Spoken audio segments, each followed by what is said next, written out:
Right now we're going to ask if everyone could stand to welcome the physician assistant class of 2016.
I thought it would be the reverse alphabetical order that would get us, but it was actually the chairs and the way that they are ordered, so we apologize.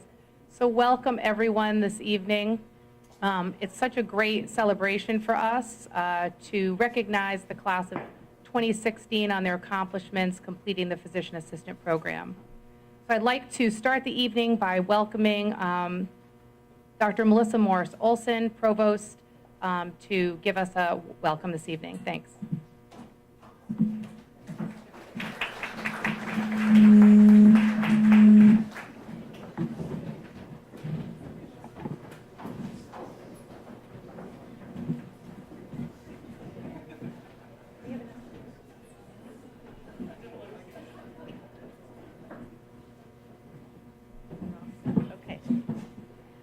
Good afternoon. I am so pleased to welcome you to this, our graduation celebration for the Master of Science in Physician Assistant Studies class of 2016. And what a wonderful cause for celebration. I also want to say a early happy Mother's Day to all the mothers who are gathered here. What a wonderful way.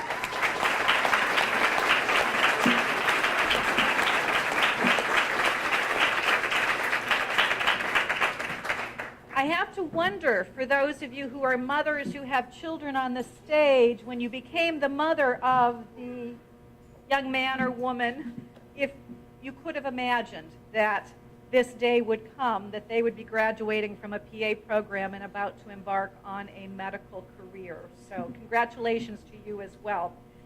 Several guests I want to just take a moment to recognize. Here at Bay Path, we're so blessed to have a board of trustees that is incredibly supportive. In fact, this program would not be in existence without the leadership and the support of our board of trustees. I want to recognize our board of trustees chair emeritus, Reverend Dr. Enzo DiGiacomo, who's here with his wife, Mary Lou.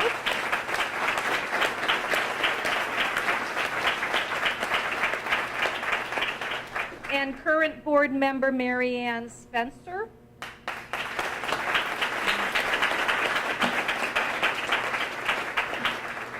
We also have program alumni in the audience. Could I ask anybody in the audience who is a graduate of our program to please stand?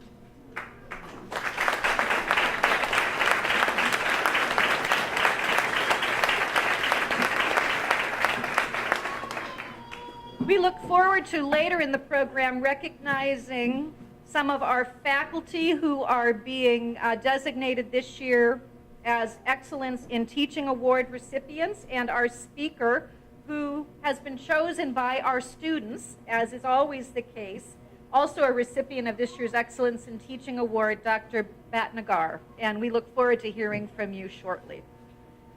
I know I had said to you earlier that we know that you have played a critical role in the lives of our students just by virtue of some of the presentations, and so we all look forward to learning from your comments in just a few minutes. I also want to recognize the family and friends of our graduates. I can only imagine the pride that you must be feeling. There were only 30 slots for this class, and Dr. Teresa Riethel and her faculty were very rigorous in their review and selection of the 30 students who were granted a place just 2 years ago. By virtue of their selection and completion of this program, I can assure you that your loved ones are already highly accomplished individuals with significant potential in their chosen profession. And we know that this level of accomplishment does not happen in a vacuum. For every student on this stage, I can only imagine the village of support that has been available for them. And for your presence here and for your support over the past many years as they moved along their educational journey, we are very, very grateful. I also want to recognize and thank our program director, Dr. Teresa Riethel, and her incredible faculty. Dr. Riethel was one of the founding faculty members for this program. She played a critical role in the development of the curriculum, and we are so fortunate for her masterful leadership of this program.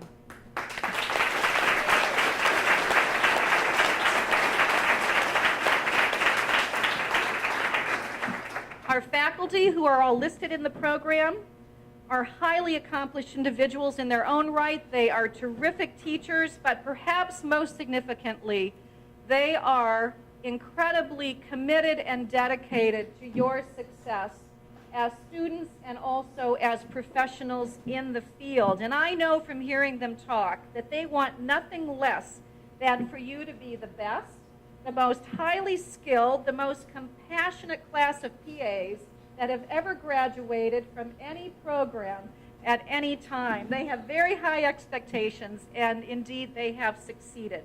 Now, your faculty will be here long after you graduate, but they will never, ever forget you. They will be lifelong mentors, and I hope that you will promise to not forget them and to stay in touch. Graduates, I would like to ask you now to join me in thanking your supporters, your family, your friends, the faculty, and all those who are here on your behalf.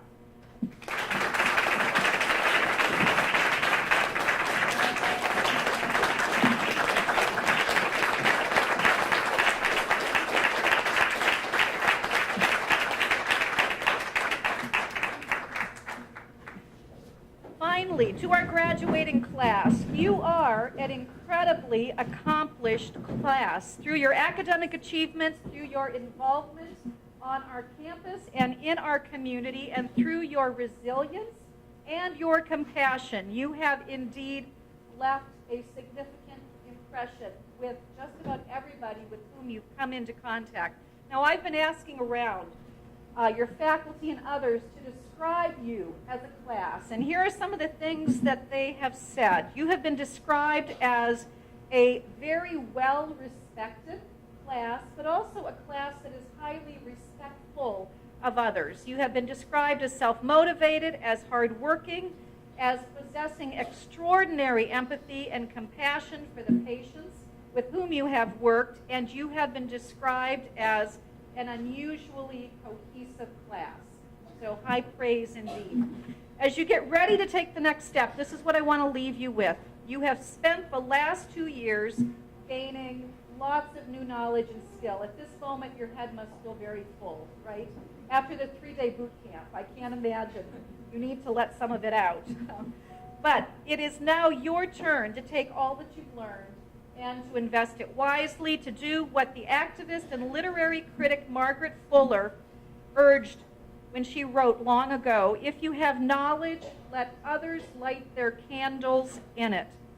May each of you always be mindful of the fact that your education is a great privilege, and with every great privilege comes great responsibility. I urge you to use your education wisely and for the benefit of others. I look forward to shaking your hand next Saturday on the stage at the Mass Mutual Center. And when you come across that stage, I hope that you will keep in mind just how very proud we all are of you. Congratulations, Faith Path University Physicians Assistant Studies Class of 2016.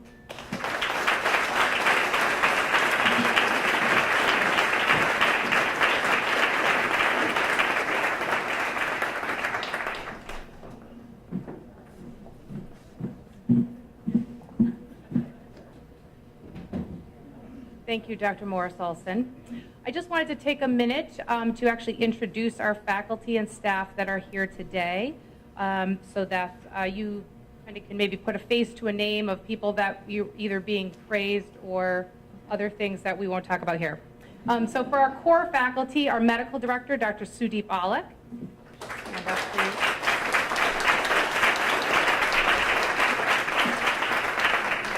Dr. Robert Hoffman, Distinguished Professor of Health Science.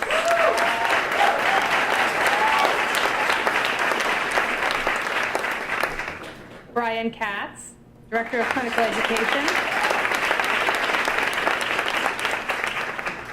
Our Director of Didactic Education, Shannon Witterick, is not here. She has not had the baby yet either, but she was on her way and then wasn't feeling so good, and we thought it might be in everyone's best interest if she didn't show up. Lisa Adams, our Executive Program Manager.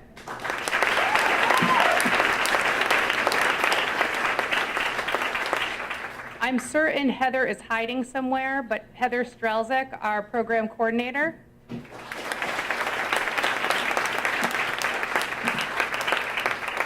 Heather's one of those people that if she's not in, we probably should all go home because nothing good is going to happen that day. She is unable to attend tonight, but Dr. Christine Bacon, she's the chair of the science department. Her son is graduating today, so she is unable to make it, but she teaches part of our boot camp class over the summer with everyone. Dr. Ed Tessier.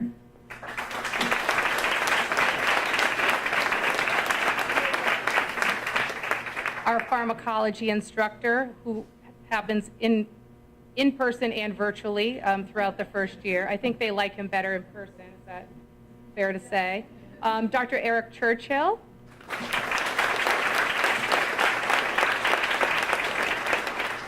Dr. Churchill teaches our public health seminar series as well as precept students and teaches in clinical medicine. Dawn Gursky, who's administrative support. I don't know where Dawn is. Oh, right there. She's not. And we're all in this, amazing facility that we get to enjoy every day. And I don't know where Watson is. I know he's not tends to shy away from the limelight, but Watson from facilities, who's one of our folks that keeps this place beautiful and fun. And Anne Marie, who I know is probably upstairs, who runs the cafe, and she's really part of the team because she's with us all the time as well. So it does take a village with everyone at home, but also with us here. So I just wanted to recognize everyone for their part.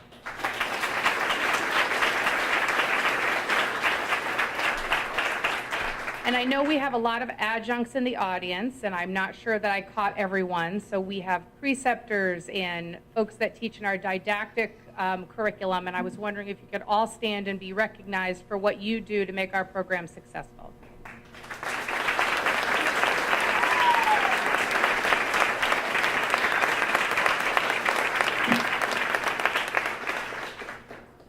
And now I'd like to introduce Alyssa Bobie, who will introduce tonight's speaker. Thanks.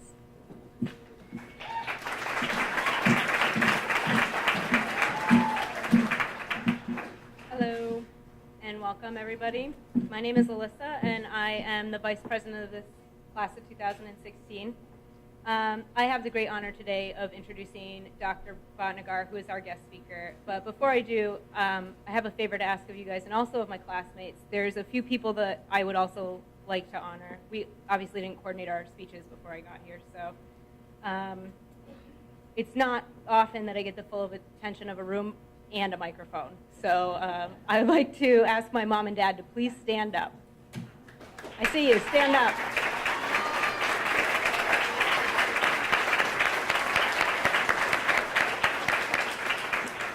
You can stay standing because I want to thank you guys for all the help that you gave me the last 2 years, especially taking care of the dog, and all the favors that you did for me but let me pretend I was doing them on my own. I want to thank you for those too. Those count.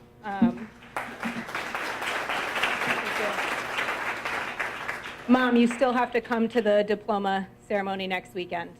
Everybody heard that, right? Thank you. I would also like to ask all my classmates to stand up. I know we already did this. Please rise, all of you.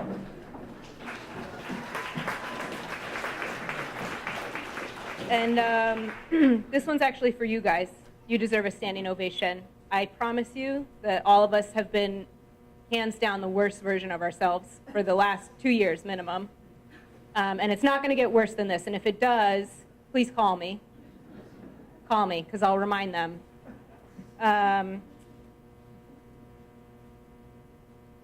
think it's really important that we honor the people that helped us get to this stage today.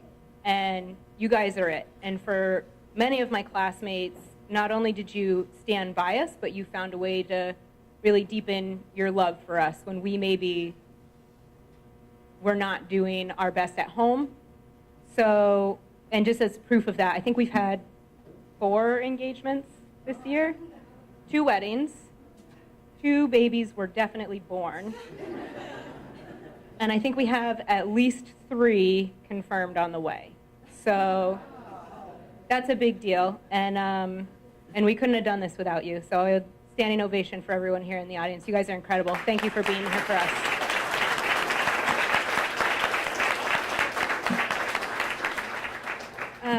And I would also like to give a very special thank you to Teresa and to Dr. Hoffman, who have been there for us since day one.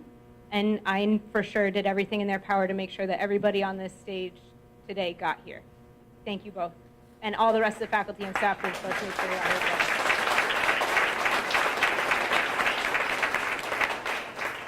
here. Lastly, I'd like to honor a man who has inspired me and many others. After completing medical school at the University of New England in Maine and a residency in internal medicine at UMass, he did a fellowship in cardiology at Bay State. I had the pleasure of meeting him for my 3rd rotation at the Franklin and Hampton County Cardiovascular Associates. What inspires me most, or so much actually, about Dr. Bhatnagar is not the fact that he somehow manages to work 60 hours a week, meditate daily, write an inspirational blog. It's being published, by the way. Well, enjoying some casual hobbies like learning to fly, motorcycling, sailing, some Tai Chi, scuba. And he still finds time to spend with his family and also read at night, and then he fits in a daily dose of CrossFit. I go home at the end of an 8-hour day and I lay on the sofa and hug my dog. So I don't actually know where he finds the time for all that, but he does. But the really big thing that inspires me about Dr. Bhatnagar is the way that he connects with people. And it's not just his patients, but also students. His patients love him, not because he's a good doctor, which he is, by the way. He's incredible. If I have a heart attack right here, that's the guy I want taking care of me. But his patients love him because he listens. He really listens to them, and they come back, and that's what they share with him the most.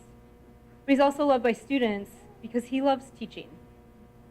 So if I ask Dr. Bhatnagar why he loves teaching, he's going to say it gives students a glimpse into what he does for other people, and it gives them a chance to take it and make it better. He teaches without an ego, and he really sees the best in everybody, but more importantly, he wants the best for everybody. And that's why he shares his love for teaching. He wants us to take the best care of patients. He wants there to be a good outcome for everybody, not just for me, not just for you, everybody. And I really couldn't think of anyone better to present us with closing words. And words of wisdom and inspiration as we finish school and move forward in our careers. So, ladies and gentlemen, without further ado, I do present to you Dr. Nitin Bhatnagar.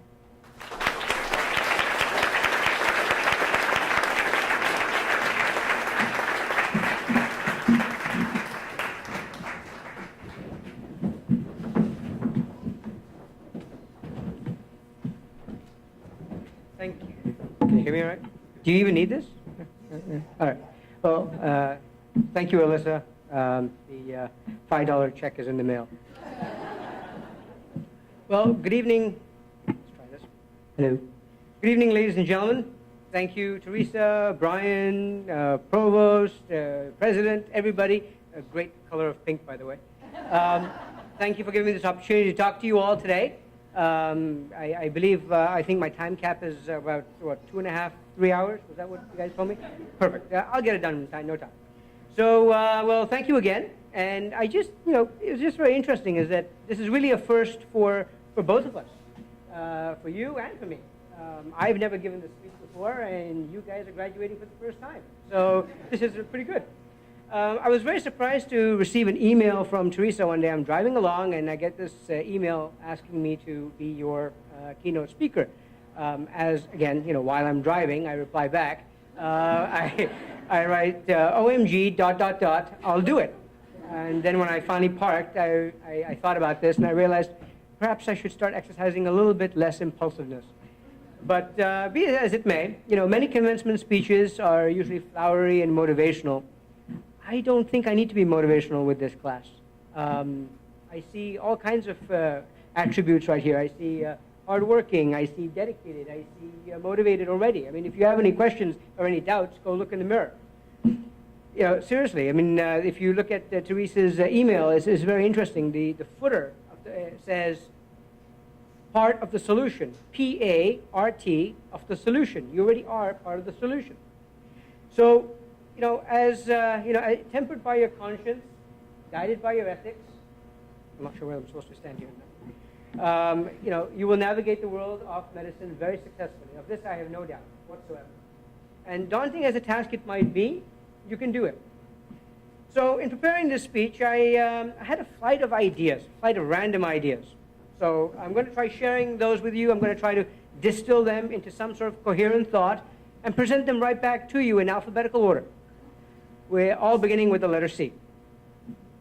So go ahead. So commencement is about starting a journey. If you look that up in Webster Dictionary, that's exactly what it says. A fresh chance to make a difference in someone's life. But moreover, it's a chance to make a difference in your life.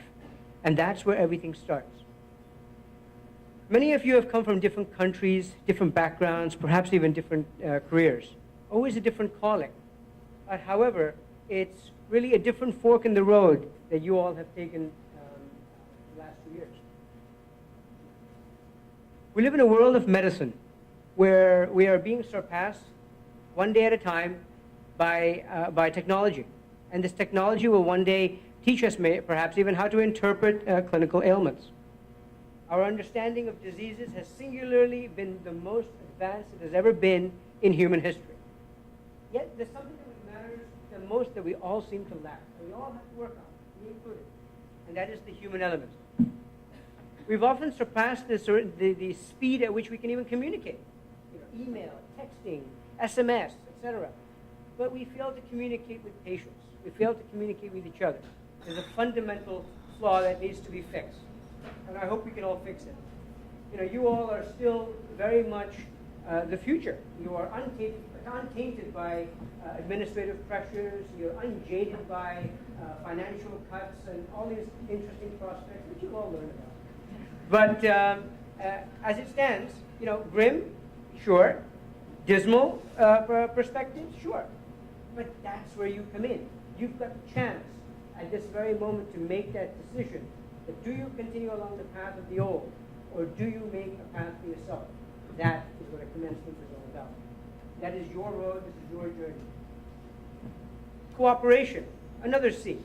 Well, there are many divisions, and you'll see this in your career, between generalists and specialists.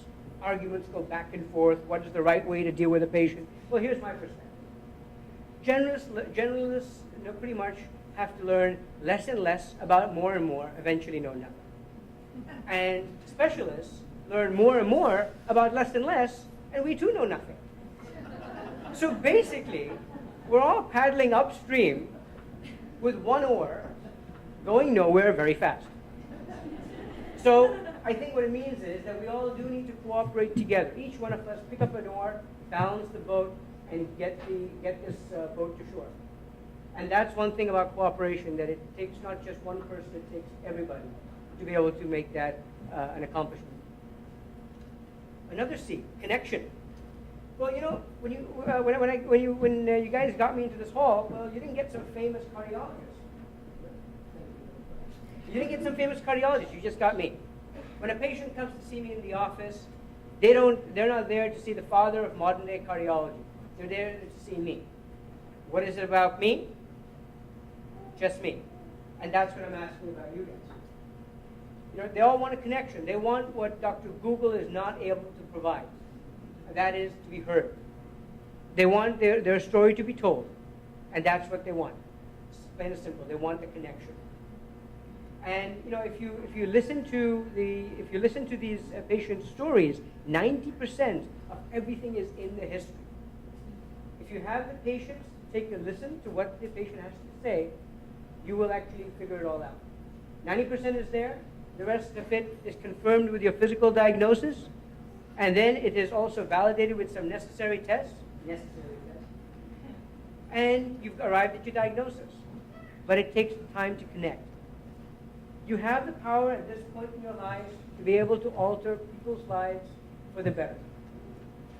And it's amazing what you can do. But you have to believe that you can do it, number one. And number two, you have to be able to connect to them. So how do you connect to them? Well, you connect to another person if you first connect to yourself. If we are so inundated with social media and selfies and so on, you know, that's one thing that we have all lost. It is the very art of being able to connect to ourselves. Once you have resolved your identity crisis, you connect to yourself, you can connect to your purpose, and then only then you actually connect to somebody else. And that's when you can exact some change. Another C, compassion. Well, how do you connect to someone once you've resolved your identity crisis? Compassion. What is the definition? Again, I go back to Webster Dictionary. True selfless desire to help someone else's well-being is compassion. Well, how do you get compassion? Does it grow on trees? Spring is blooming? Is it going to be coming out there? No. Compassion starts with yourself first. I'm usually too hard on myself all the time. Things that come out of my mouth are, oh, I should have tried harder.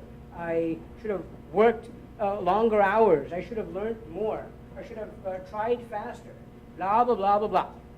These are all constant list of self-flagellation that goes on, and this list is entirely endless.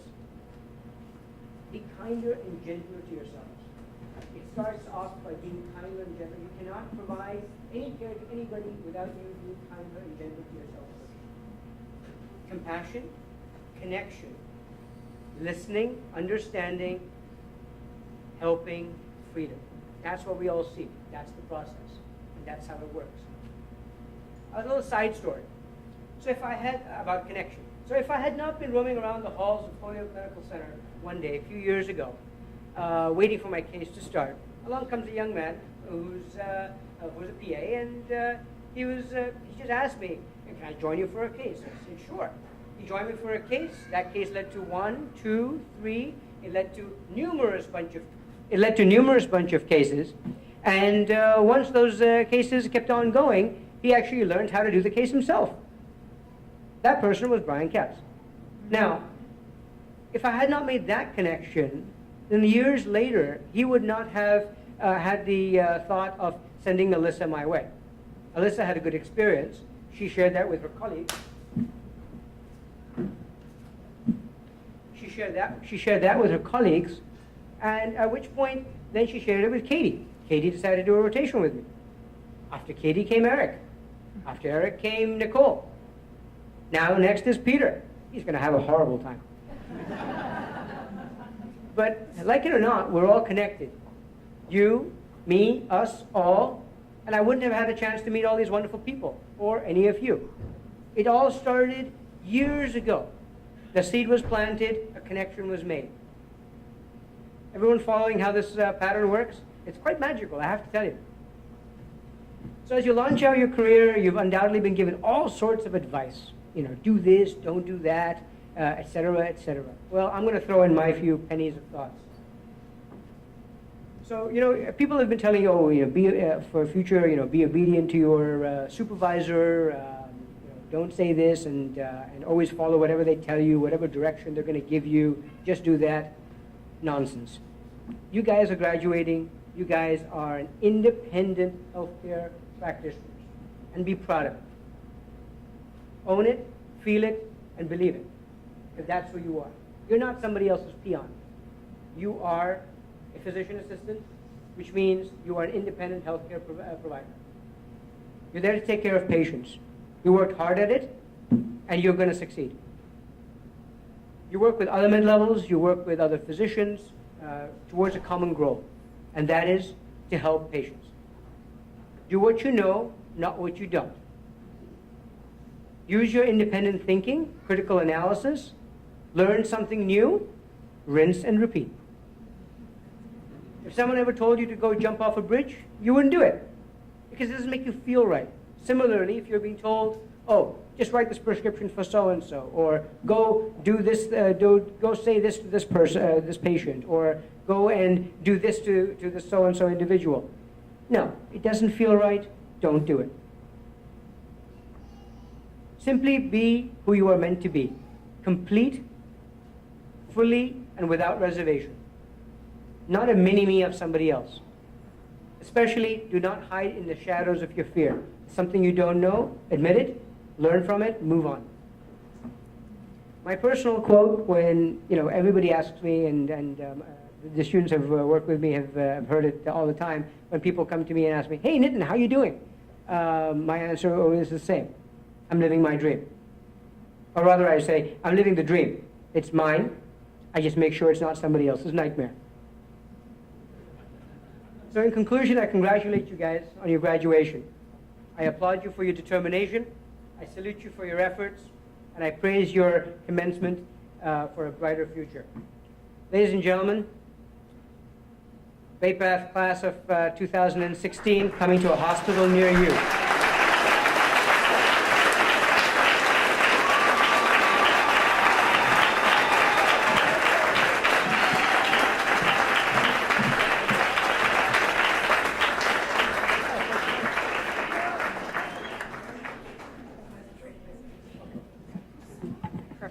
Learned this last year. Oh no, you have to come back.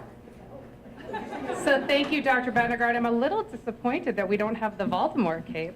Oh. It was in one of our emails. It might have been when he was driving and impulsive, I'm not sure, but we just wanted to say thank you for all that you do for our students, and we just have a little gift. Thank you.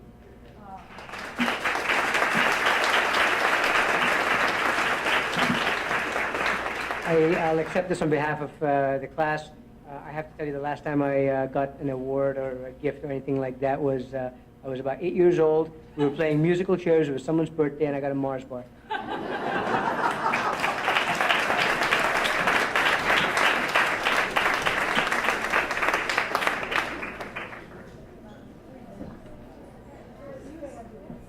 Okay, I'm going to ask Dr. Robert Hoffman to come forward, and we're going to announce our recipients today.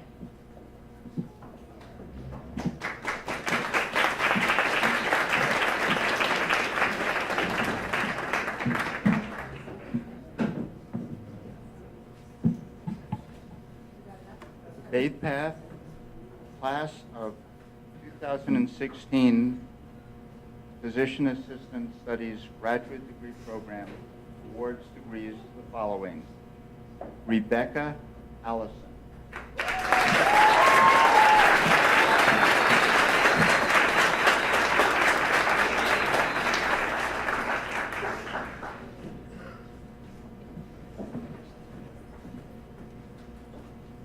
Nicole Babarin.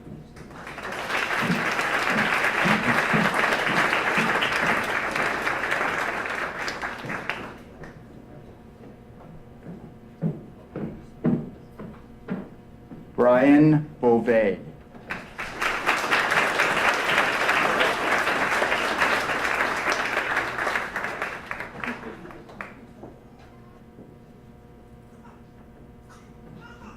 Melinda Berg.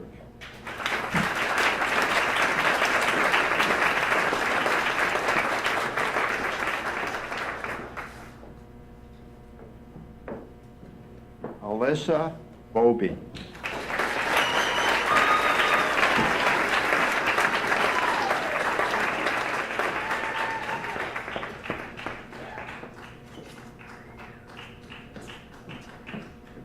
Peter Colleran.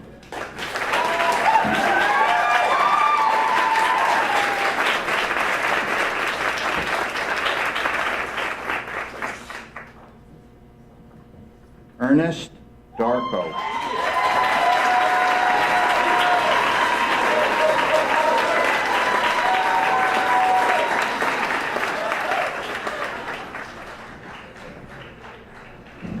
Hamid Davoudi.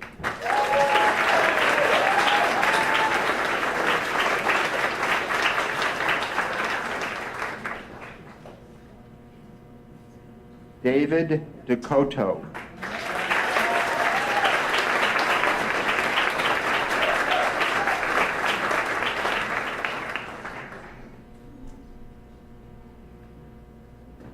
Eric DiBiasio White.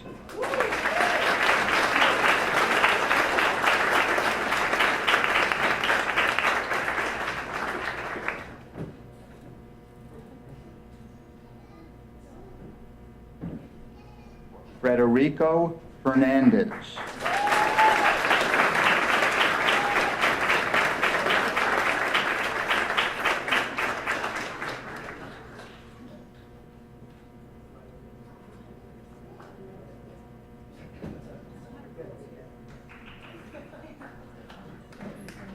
Beth Forney.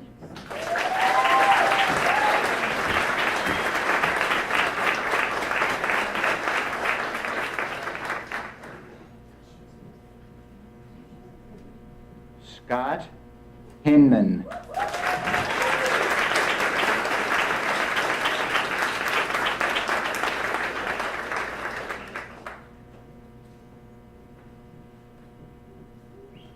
Ryan Lafert.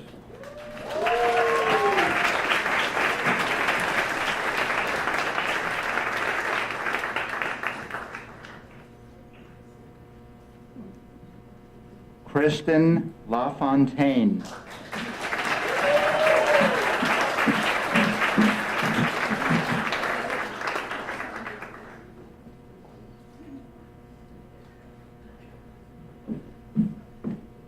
Amber Lethen.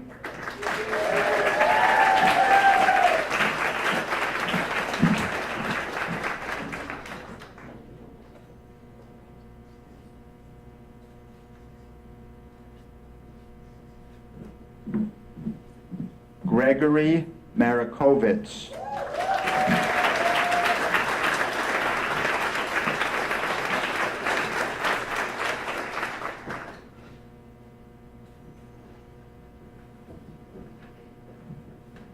Timothy Morin.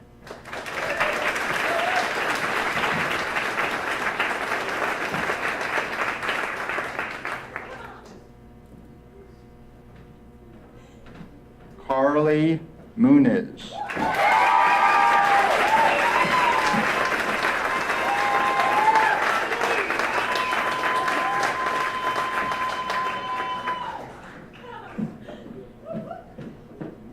Lauren Phillips.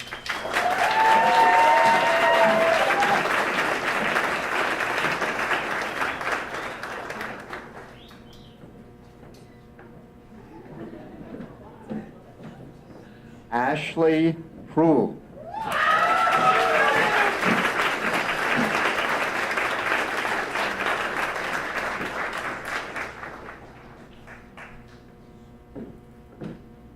Bethany St. Laurent.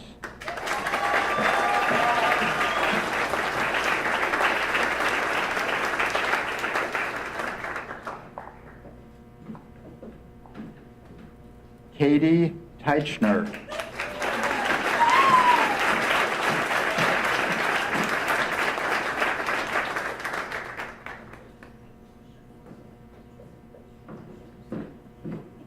David Toon.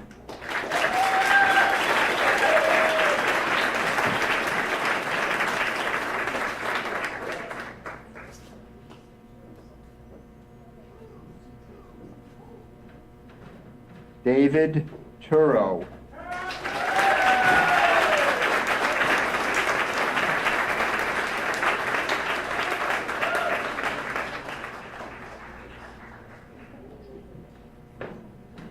Victoria Barangia.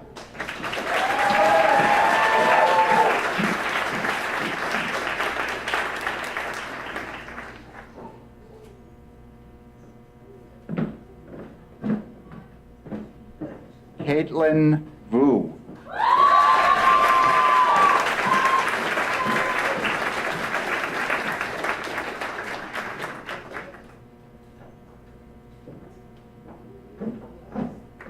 John Whitney.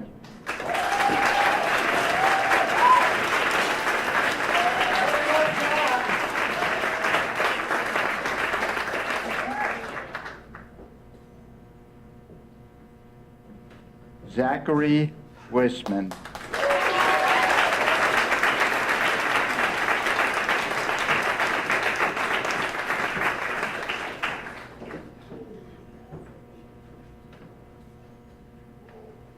Congratulations, class of 2016.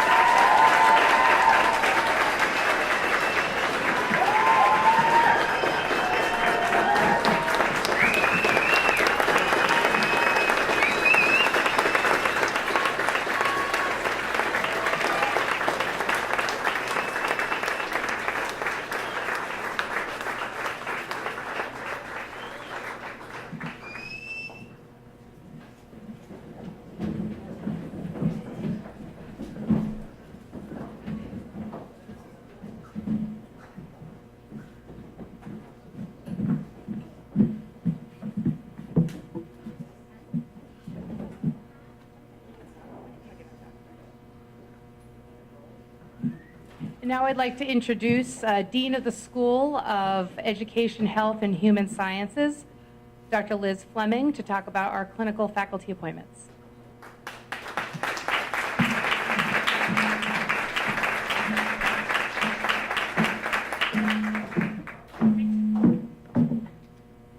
Good evening, and I first want to say your keynote address was absolutely wonderful. A great message, I think, for all of us, and many things to think about. So thank you.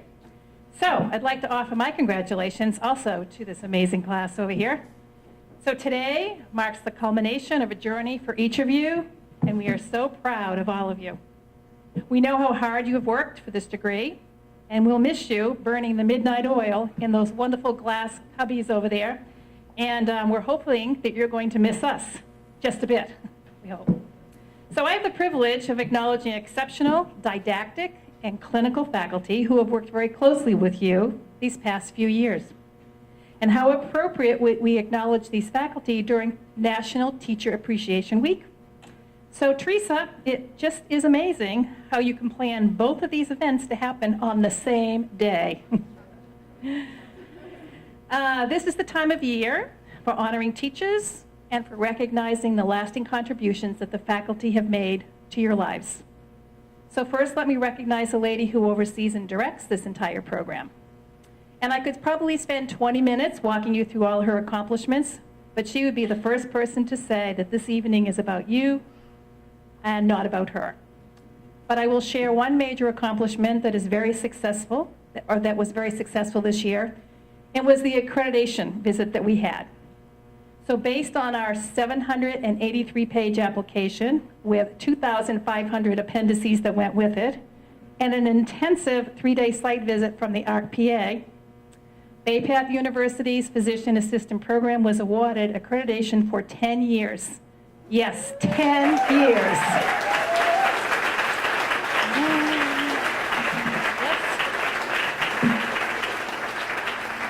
And do know that this is the highest level of accreditation that anyone can receive. So an amazing feat. Thank you.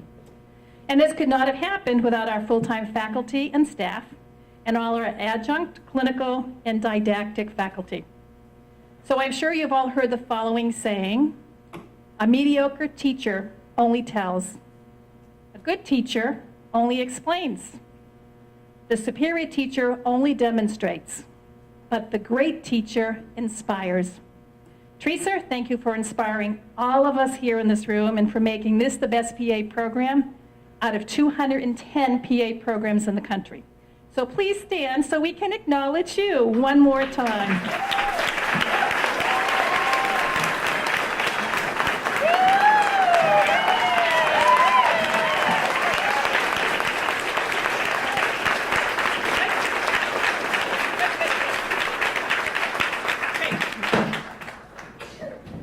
So each year, the Bay Path University Physician Assistant Program honors selected didactic and clinical faculty.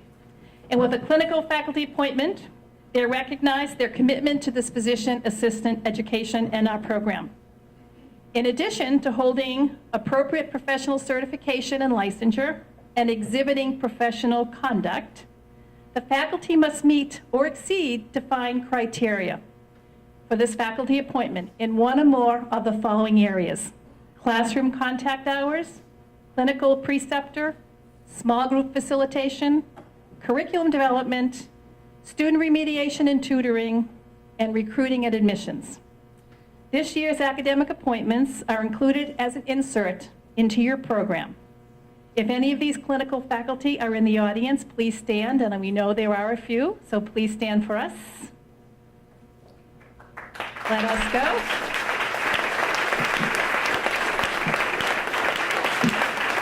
Great. And for those that are not here, we are recognizing them for their dedicated providers who consistently contribute to our PA program. So thank you to you all.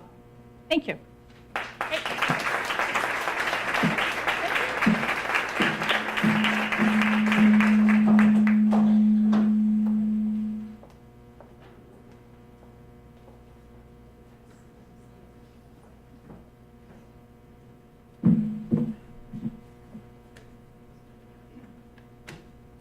Good afternoon, faculty, fellow graduates, friends, families, and guests. It's my pleasure to present this teaching award to two outstanding preceptors.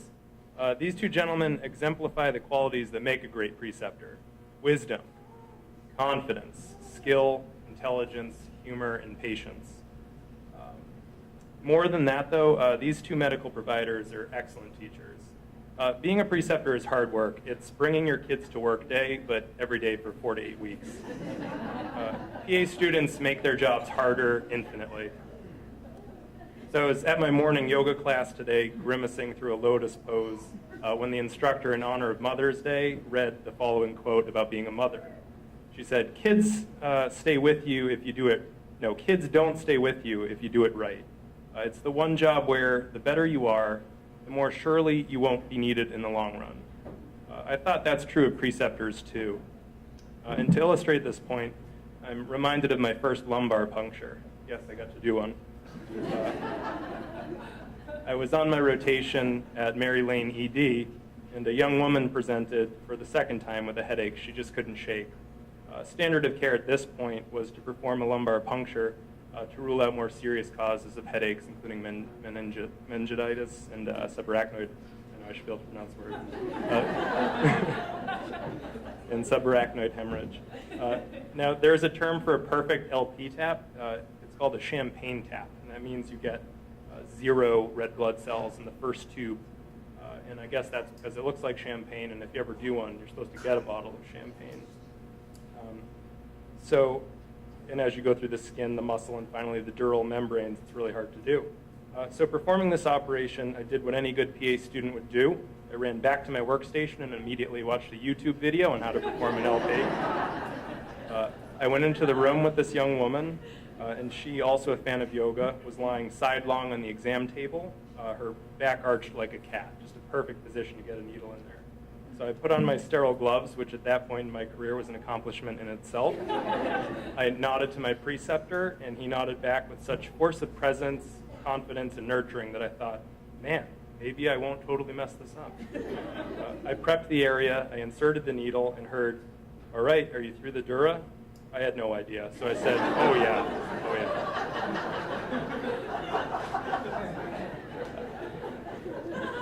I pulled back the stopper, and sure enough, out comes this clear cerebrospinal fluid. I wanted to start high-fiving the nurses and the woman's husband, and then I remembered, shoot, I have to catch this stuff in a tube. And I forgot to grab a tube, and sure enough, right as I thought to forget it, my preceptor hands me a tube, and he anticipated all of my needs throughout that procedure and guided me through the rest of it while making it seem as though I was in charge, that I was making all the decisions. So we didn't get a champagne tap. There were 2 red blood cells in that first tube, which is as close as you can really get. So I'll repeat that quote once again. It's the one job where the better you are, the more surely you won't be needed in the long run. And yes, a great preceptor prepares the student for life after graduations as a certified PA, but I guarantee you this, great PAs like Ed Yee and Chris Canizario will always be needed, appreciated, and vital to the growth of PA students. So on behalf of the Bay Path University Physician Assistant graduating class of 2016, I'd like to ask Chris Canizario and Ed Yee to the stage to receive this award for exceptional precepting.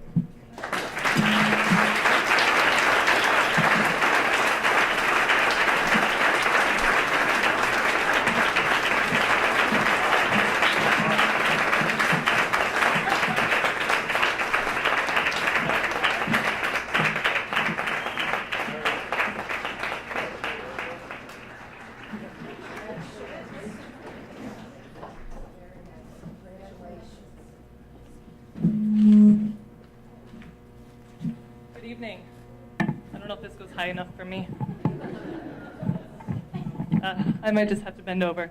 My name is Becky, and I'm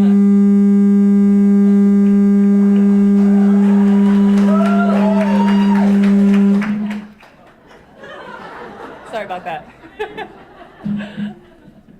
My name is Becky. I'm a physician assistant student, and today I'm going to be presenting another teaching award.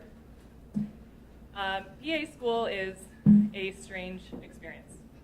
You begin the school year full of excitement, telling yourself that you'll do whatever it takes to succeed because this is the career you've worked so hard to get to. And then summer session ends and didactic year really begins, and you start to realize that maybe your undergrad study techniques need a little tweaking. And a B is the new A, and that you might never see your friends ever again, like ever. But you're smart, so you figure out how to play the didactic game. And before you know it, you find yourself in the midst of finals week. And you're feeling like a rock star. You studied hard in the classroom, and you know your stuff. You are definitely ready to be a PA. And then clinical year starts, and you realize you don't know anything. You are literally the last person on the face of the planet who should become a PA. You spend your first few months trying to convince yourself that you're not the most unintelligent person on the face of the planet. And you go home at night and try to guess what your preceptors might pimp you on, and of course you can't, so you give up on the dream of being the student who knows anything at all.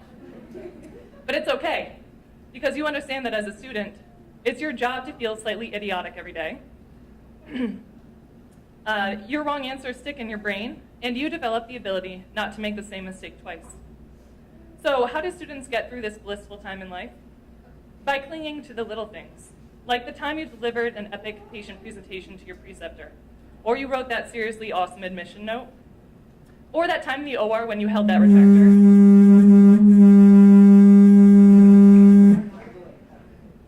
All right, I think I figured it out. Or that time in the OR when you held that retractor like a boss, which then earned you the right to close some laparoscopic ports. No big deal. And you know what? Those small moments become big victories. They're few and far between, but when your preceptor recognizes your potential and commends you for your efforts, you're briefly reminded that you're not crazy, you can do this, and you might just be able to become a PA after all. Now, if you're a lucky PA student, you get paired with a preceptor who gives you a whole rotation full of small moments that become big victories. And if you are super lucky, you get a rotation with not just one, but two of these preceptors. As luck would have it, I was one of those students. And those two preceptors were Ryan McCook and Laura Kalb of the small but mighty emergency department at Johnson Memorial Medical Center in Stafford Springs, Connecticut. Ryan and Laura have an amazing way of pushing you to achieve greatness while preserving. I think it might be the metal necklace, I don't know. They have an amazing way of pushing you to achieve greatness while preserving your self-esteem. And it's this latter quality that really makes them stand out among their peers. Ryan and Laura are uniquely capable of magically tricking students into figuring out an answer they thought they didn't know when the question was originally posed. I don't know how they do it, but somehow they make students feel smarter than they actually are. And that promotes an environment of learning that is unparalleled. In talking with fellow classmates who were also lucky enough to do their emergency medicine rotation with Ryan and Laura, there were some common themes that kept coming up: procedures, pride, and trust. Ryan and Laura are champions of the See One, Do One, Teach One model, which essentially means that they give students the tools they need to do a particular procedure and then gently push them from the comfy nest of observing into the frightening world of doing. It's fall or fly, and the truth is that even the most timid of students eventually learns to fly because Ryan and Laura believed in them. Every student who rotated with Ryan and Laura unanimously reported that they got to see and do more than they did on any other rotation. And with those experiences came an improved sense of personal pride. Ryan and Laura never rushed students when they were presenting patient cases, and they always urged you to consider all of the possible differentials. And I mean all of them.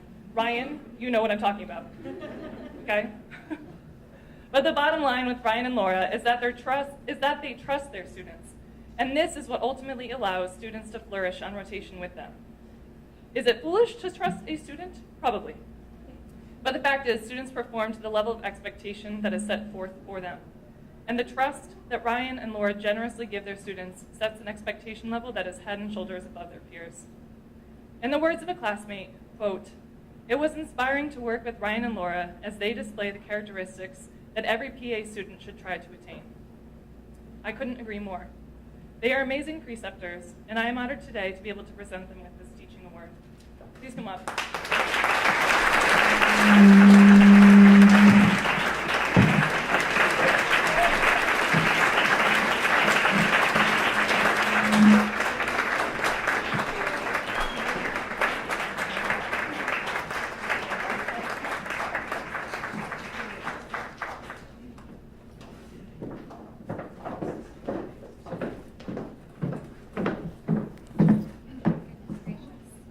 My name is Victoria Berengia, and I will be presenting the teaching award to two gentlemen who are my preceptors for 8 weeks of general surgery. On one end, we had Dr. Hag, where we would jam to Led Zeppelin while removing a gallbladder. A man who never made me have to second guess ask him a question, even if it was to remove my brother's hernia, to fix my brother's hernia. And then we have Dr. Alexander, on the other hand, who he ran an OR where you could hear a pin drop. He was a quiet, articulate, caring man who would go out of his way to make homemade fruit cakes for each of his patients, staff members, and even past students each holiday. His staff even made me feel as home as to invite me to their holiday party. Thank you for asking me time after time, Dr. Alexander, for the board of the Hasselback's Triangle. I promise I'll never forget it. Thank you to these two men who not only took me and my fellow classmates under their wing, but also showed us humility, knowledge, and an insight into medicine we will never forget. So with this, we present to you Dr. Alexander. Dr. Haig couldn't come today.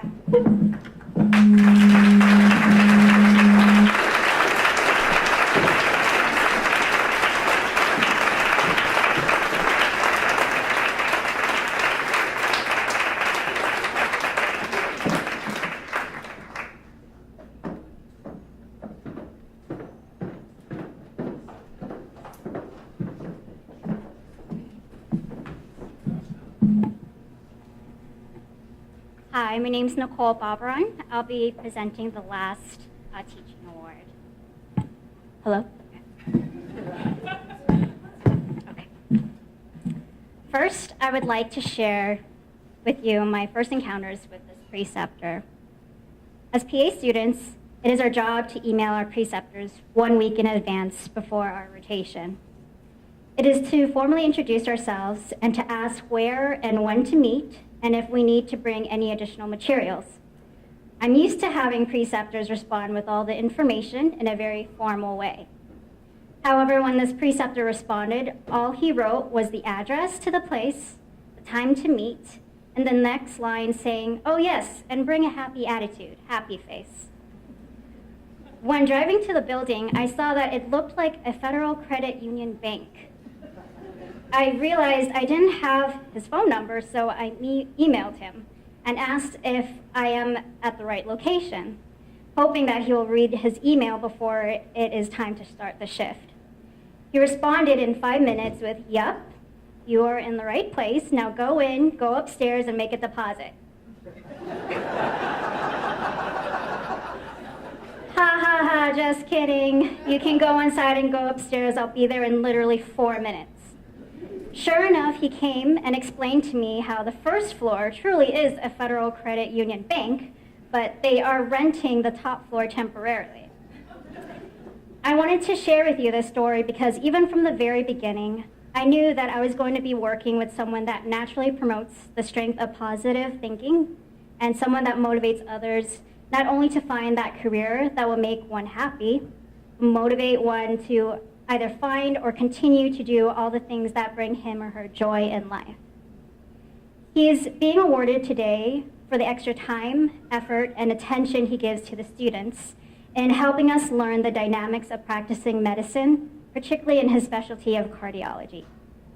Speaking on behalf of my fellow classmates, soon-to-be colleagues, that has had the great opportunity to work with him, I think we can all agree that this preceptor has helped us build our confidence as a provider. We appreciate him helping us build our confidence in a very nurturing way. He let us go our own pace. By the time we finished the rotation, we felt competent and comfortable with interviewing, presenting, and forming our own assessment and plan. Dr. Nitin Bhatnagar, we will always remember how much of a difference you made in our lives, just by you simply being yourself. You have already started a ripple effect through us students here in this PA program by giving your words of wisdom and by inspiring us to spread that positive energy. So let us bring forth our happy attitude, happy face.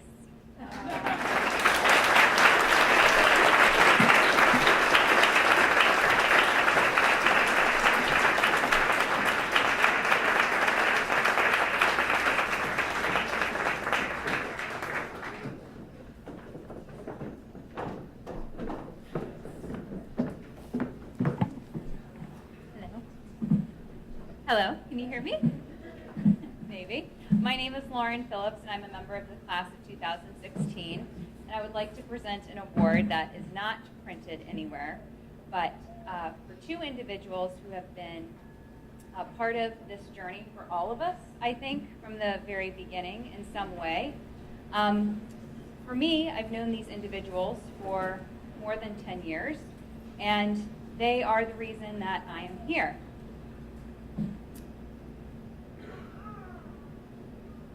I'm sorry.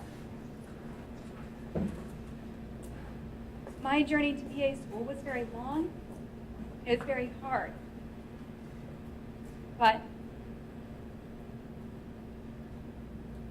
I couldn't have done it without my children. Please come up.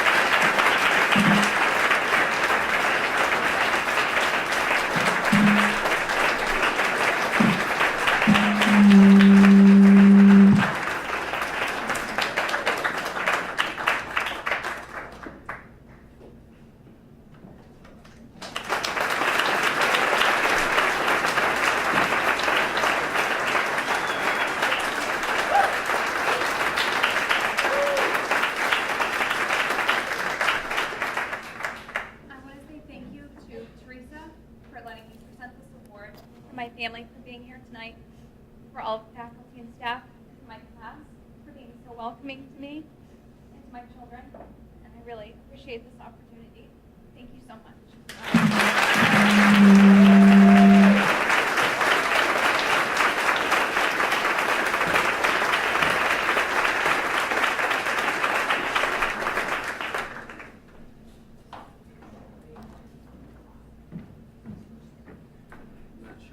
follow that. Actually got to wipe the chair, so exactly where you're coming from. I'd like to congratulate the entire class of 2016. I know this has been an interesting year for all of us, but you've truly been a great class. So thank you. And I'd like to thank all the preceptors for doing what you do best, and that is training great PAs. Thank you, Dr. Babcock, as well. So congratulations to you all. It is my pleasure to present the Faculty Leadership Award, which is given annually to a graduating student who exhibits exemplary leadership. Along with the award is an invitation to join the Leadership Council. This council is part of the Physician Assistant Program Advisory Board, which aids in the ongoing program improvement, community engagement, the selection and training of future PA students. On behalf of the PA program, it is my honor to present the Faculty Leadership Award to Peter Collins.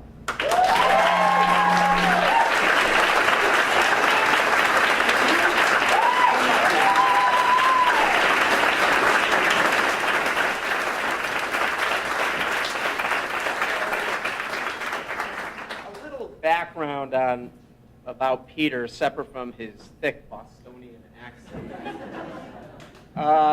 Prior to matriculating into the physician assistant program, Peter obtained a Master of Science in Forensic Anthropology from Boston University School of Medicine and worked for the State of Massachusetts Medical Examiner's Office, Boston Division, as a crime scene investigator. When Peter came to the PA program, he was elected as class president and had since been a leader in every sense of the word. Peter is not only in the top tier of his class academically, he has been able to maintain this continuity in addition to the recent birth of his son.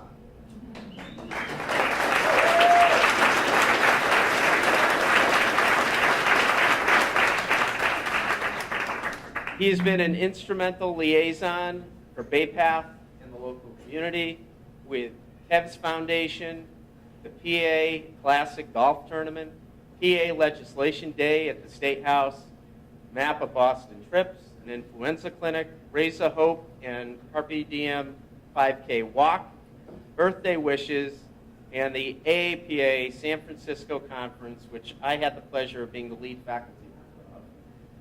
Peter, you hold a strong work ethic, character, and respect from your classmates and faculty alike. It is my pleasure calling you a fellow colleague. Congratulations.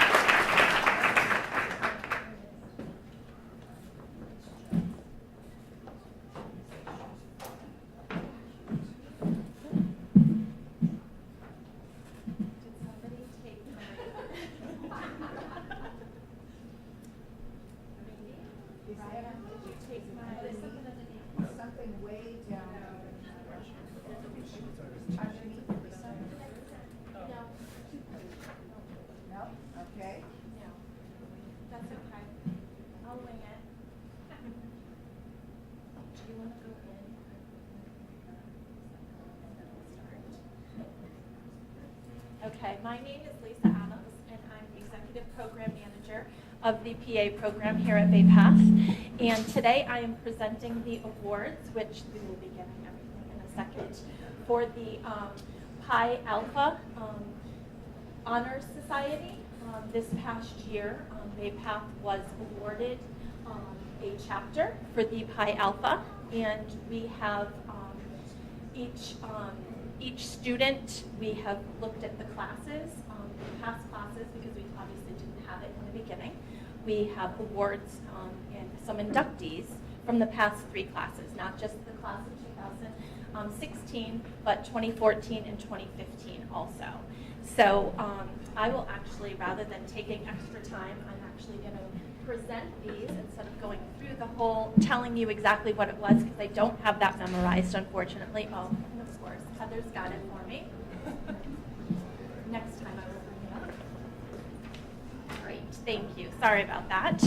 The Phi Alpha Society was organized in 2014 by the Association of Physician Assistant Programs for the promotion and recognition of significant academic achievement, leadership, research, community professional service, and the encouragement of a high standard of character and conduct among physician assistants, PA students, and graduates.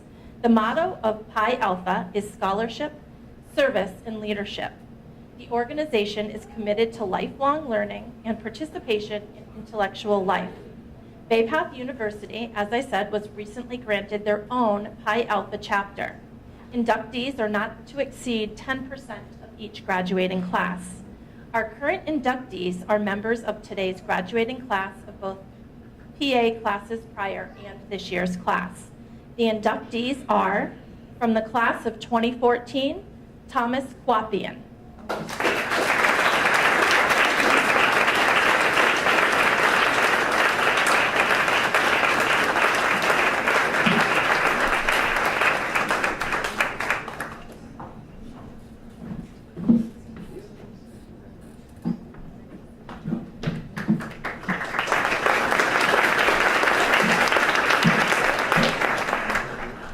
From the class of 2015, Ryan Hester.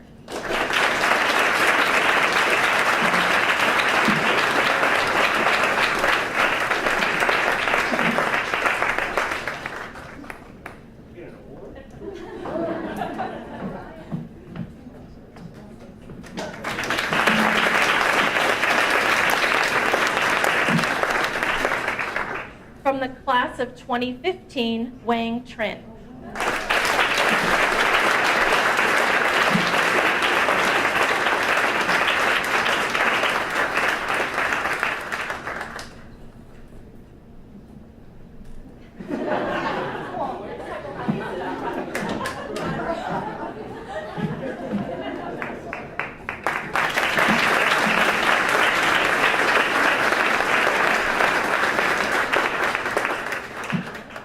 And from the class of 2016, which I don't think either one of them know that they are recipients, Peter Colleran.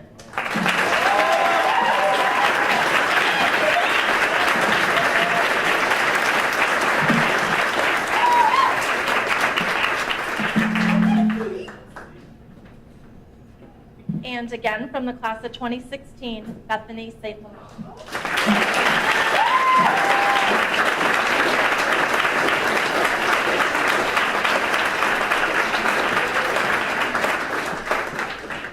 Please join me in congratulating all of our inductees.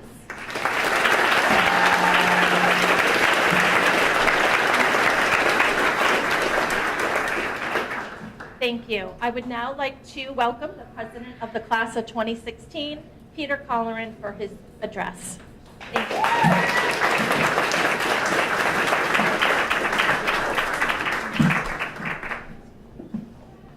All right, everybody.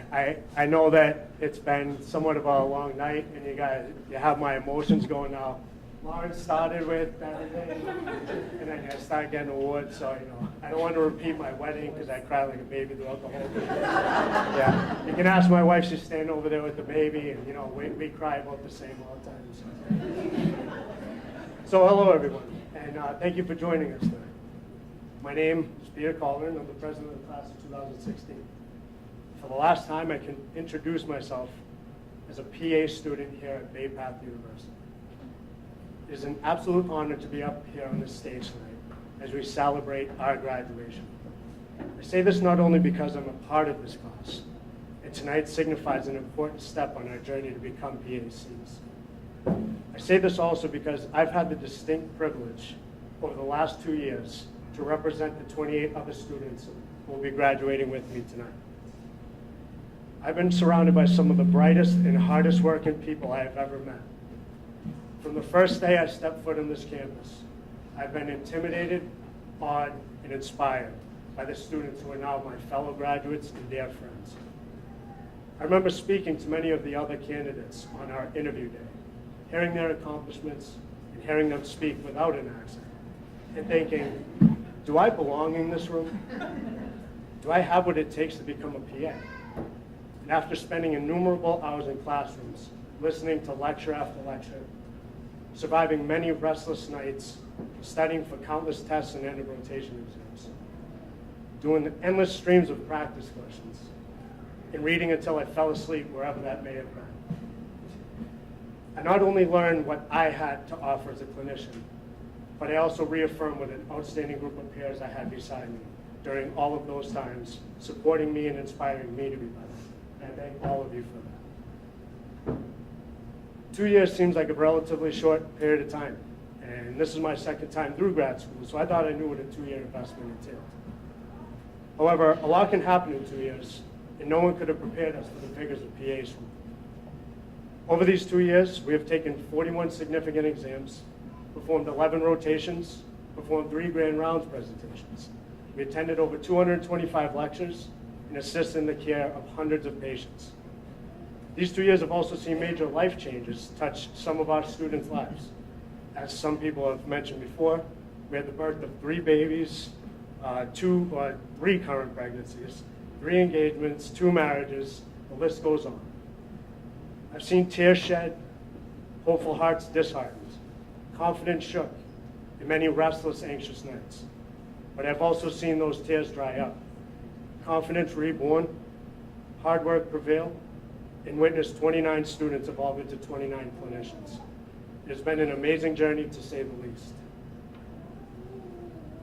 This journey, however, was not only our own. A lot of sacrifices were made so that we students could focus on our studies and rotations. Our spouses, parents, siblings, friends, and children all experienced the brunt of PA school. The time we had prior to PA school to do things like going to the gym, sitting down for a relaxing dinner, hanging out with a few friends, visiting our parents, and taking kids to school was replaced by time spent with current, USMLE, and quiz. There were so many nights when I tucked my wife into bed only to sit down for another several hours of study. Friday and Saturday nights consisted of fitting in time to watch an episode of Scandal or House of Cards before returning to Dr. Testier's lectures. If it wasn't for the support, understanding, and patience that you all offered us, we would not be standing here before you tonight. On behalf of the class, I would like to thank each and every one of you for being there for us. These 2 years were tough on us all, and you all deserve as much congratulations and honoring as you are providing us tonight. So thank you all very much. And I'd like to extend a special thank you to my wife, Vanessa, who put up with all my shenanigans even through the pregnancy and birth of our first child, Sam. I couldn't have done it without you.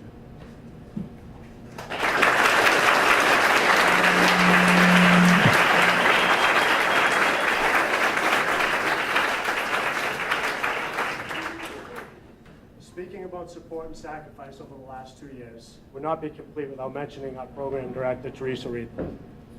When we arrived on campus back in June of 2014, Teresa was the director of didactic studies for our program.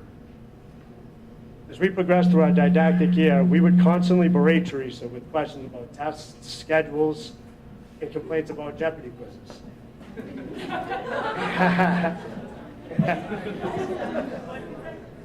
Then we reached the end of our 3rd module, and we were informed that our former program director and our director of clinical education were leaving the program. Teresa was appointed the program director and not only continued to coordinate our didactic studies and the scheduling of our lectures, but also was tasked with finding replacements for 2 of the vital faculty positions that were vacant. She has worked diligently over the last 2 years to make sure that her students did not suffer during the transition, that our education was not hindered in any way, and that we would leave this program ready to face the new challenges of being PACs. And if the aforementioned traits weren't impressive enough, she accomplished all this while balancing the duties of being a mom to 2 wonderful children, continuing to clinically practice as a PA, serving as the PACRAT Exam Development Board Chair, and successfully preparing the program for an accreditation process, which you all heard succeeded in getting accredited for the next 10 years.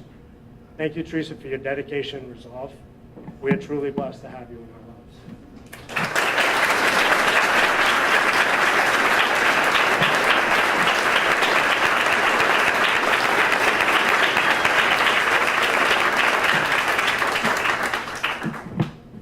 So I'd like to conclude tonight by returning my attention and your attention to my classmates. The 28 people beside me are absolutely incredible human beings.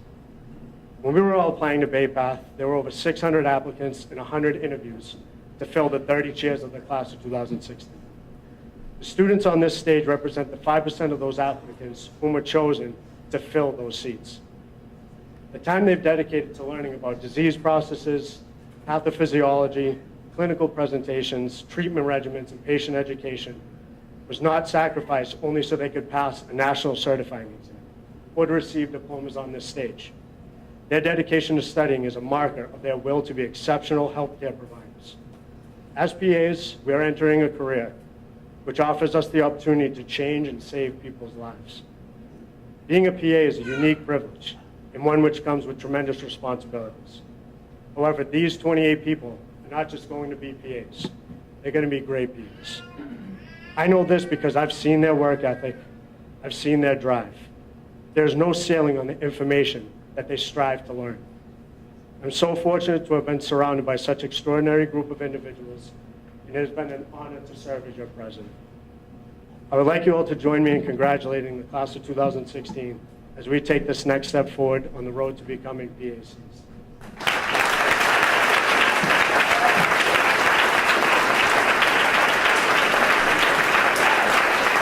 Thank you all, and good night.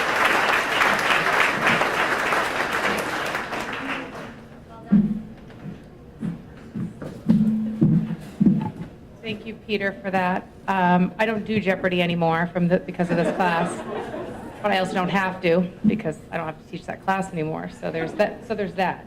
And if you think I'm bad, you should see Shannon. She's 10 times tougher than I am. So, so before I ask Dr. Leary to the stage to conclude our event tonight, I just wanted to say, because I have the microphone, like Alyssa, and I can get your attention for the last time, that what a pleasure it's been for us to work with you all. And I appreciate your resilience and your support during the transition.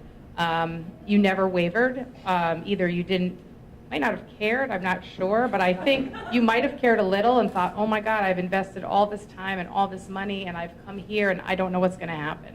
So while we probably didn't do everything perfectly, I think we did things to the best of our ability, given all the changes, and we really appreciate how great everything turned out, and I have no doubt that you will all be exceptional PAs.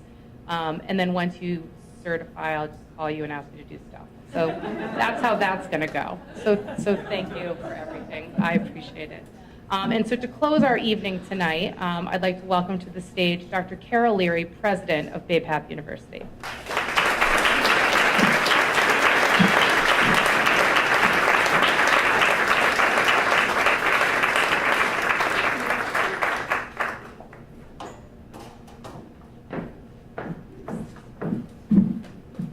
How does one close this evening after those beautiful presentations, particularly from our students?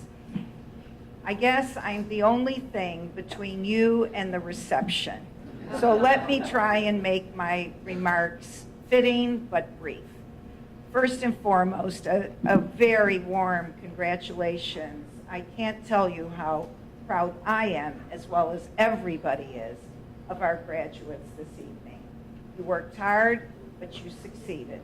So know that all the applause you've been hearing, I want you to remember it for a long time, because you'll be out there working very, very hard, and you may not be getting as many applauses from this size audience in the near future. But we know that your patients will be applauding each and every one of you. And I think tonight is all about gratitude.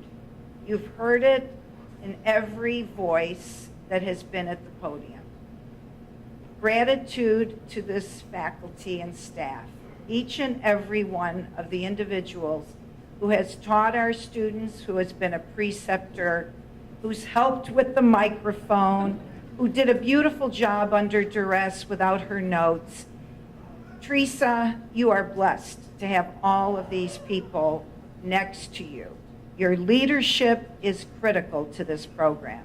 But when I think of all of the faculty and staff who stand beside you to ensure that these students have the best education, I could not be more proud. So would our audience please again thank this incredible faculty and staff of our PA program.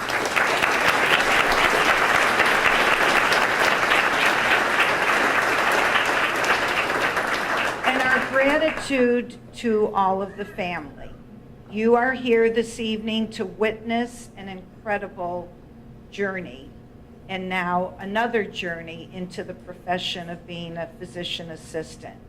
As you've heard from your daughters and your sons on this stage, to the parents, but to all of the grandparents and aunts and uncles, know that you have been an important part of their success.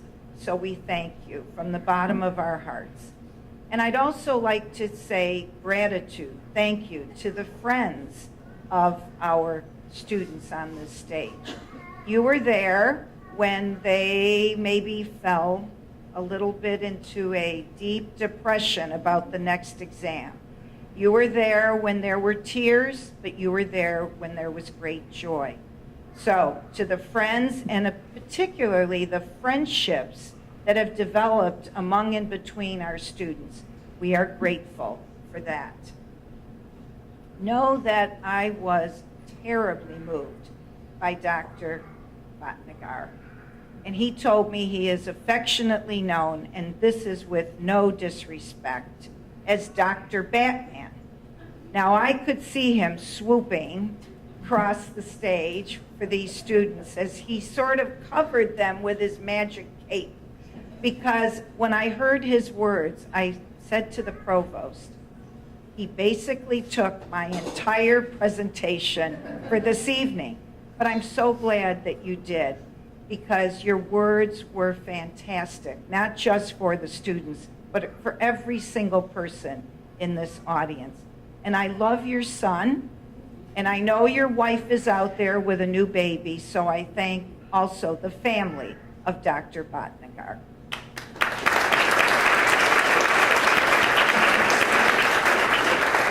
I had the distinct pleasure of circulating and meeting some of our physician assistants as they presented their posters and their research. And I must tell you, Alyssa, when I met you and I met your mother, who was in the very first graduating class of our one-day Saturday program, I could not have been more proud. And Carly Munoz told me, with her family beaming, that she has been offered 4 jobs. What an incredible thing. I mean, this is remarkable. And finally, you've seen the power of Peter. Well, I had the opportunity of sharing some personal health family situations, and he was helping me with asthma, COPD, and now I'm going home to call my husband and say, did you know? And the little diagnosis from Peter. So I've only met those 3 students with their poster presentations, but I know that each and every one of the students up here could have done the same for me. I think when we talk about how we feel as an audience tonight, I think Maya Angelou said it best. And she said that you may forget what somebody said, and you may forget what somebody did, but you will never forget how they made you feel. And tonight, our students have felt your love and your support. We have felt great pride with this incredible class of 2016. So know that all of us will look forward to the time when these students will no longer be students, but they will be doing medical treatments and diagnoses. And I just hope, to paraphrase Dr. Bhatnagar's comments, that they will be kind, that they will listen hard, and that they will always remember to look straight into the eyes and the soul of each one of their patients, because that is really what feeling is all about. congratulations to the class of 2016, and I welcome all of you to our reception upstairs.